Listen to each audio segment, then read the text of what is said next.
Hi everyone, Morgan here. So I wanted to talk about investing in a dehydrator.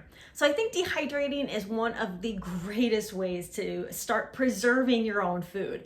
It's kind of a set and forget kind of thing, which I really like. Canning is very intense. You kind of have to really focus on it. It's not a lot of work, but it's just kind of like you really just gotta, when you do it, you kind of gotta focus in hard on it. With dehydrating, you basically just set and forget. You get your stuff together, you put it in, you turn it on, and you walk away. So I really like dehydrating for that reason. You just kind of set and forget, especially your busy lifestyle, all this stuff. So a couple things here with the dehydrator. If you're looking to invest in dehydrator, don't think that you have to get the most expensive thing. I have an Excalibur. I did not start out with an Excalibur. I invested in an Excalibur long, like a few years ago, but long after I already was dehydrating with this round Nesco. I'm showing a picture here on the screen. I had this round Nesco for years. It had an on and off switch, and that was it. It didn't have any temperature controls or anything like that. So, and it dehydrated things just fine. And I think it's like 40 or 50 bucks for this dehydrator, okay? It's not expensive.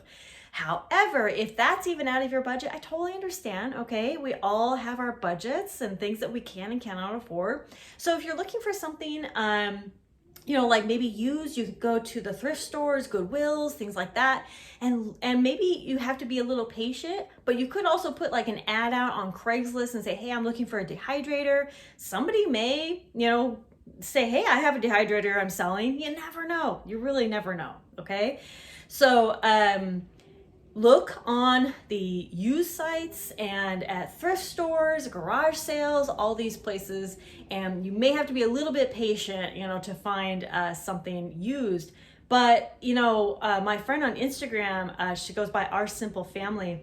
She found a food saver or a vacuum. I'm not sure it was a food saver, but it was a vacuum sealer for $4.99 at her local Goodwill. $4.99 for a vacuum sealer. That's an amazing deal. So you never know, search those places and you can find fantastic deals if you're just willing to be a little bit patient.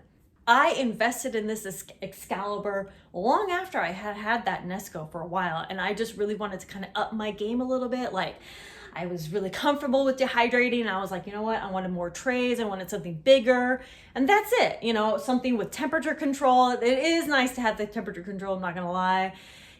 For different things, fruits and jerkies and vegetables and different things, to have that temperature control, it's pretty nice. But again, with those round Nescos, all I had was the on and off switch, and they worked just fine. Another thing you can do is try to start dehydrating with your oven. Now, the only thing about trying to dehydrate with your oven is that your oven needs to get down to low temperatures. You don't want to cook things, you want to dehydrate things.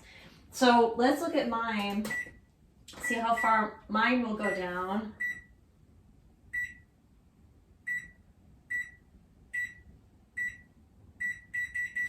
So the absolute lowest temperature my oven will go down is 170. So like, for example, fruit leather and a lot of fruits will need to be dehydrated at 135. So if your oven gets down to only 170, it may still be okay, but you just really want to pay attention to it. And, like if it takes 6 hours to dehydrate before, it may take less time. But, again, you just want it on the absolute lowest temperature that your oven can go. The next option is going to be sun drying. We've sun dried before, and here's my solar dehydrator. You're seeing a picture. I loved this solar dehydrator. It worked like a freaking charm, okay? It was wonderful. I loved this solar dehydrator. Now, you don't have to do something this fancy. You could literally just get like a little box with a screen over top and then put your stuff, in there, and there you go. The screen just protects from bugs, and then you just angle it to the sun and it'll dry with the sun. A book that I highly recommend, I actually recently just got this, is The Beginner's Guide to Dehydrating Food. It actually talks about oven drying and sun drying and then drying in your dehydrator. It talked about so many things, making your own meals, fruit leather, and then just how to dehydrate basically anything you could ever want, right? So I really recommend this book. I'm going to put this book down below in the description to where you can go check it out for yourself. But just a really great book all around. And then once you understand how to dehydrate basic things, you can kind of branch out and start dehydrating things. Like this had a fruit leather recipes that were like mixes of fruit, but it didn't have just strawberries. But I knew how to do fruit leather, so I did just strawberry, that kind of thing. So, you'll know how things start working, when you dehydrate with food. So you can start kind of experimenting a little bit with your own stuff. There's lots of ways to dehydrate food, just whatever's going to work best for you. Experiment a little. You can dehydrate frozen fruits. You can dehydrate fresh fruits, of course, and vegetables and marshmallows and all these other things.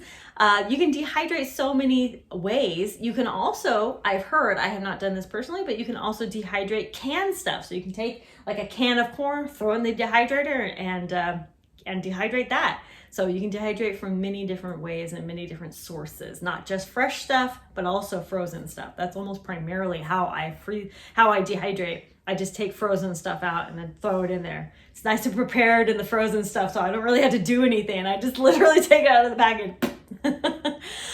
All right, thank y'all so much for watching. I hope that this has encouraged you to start dehydrating. It's a really great way to start and have some fun with it.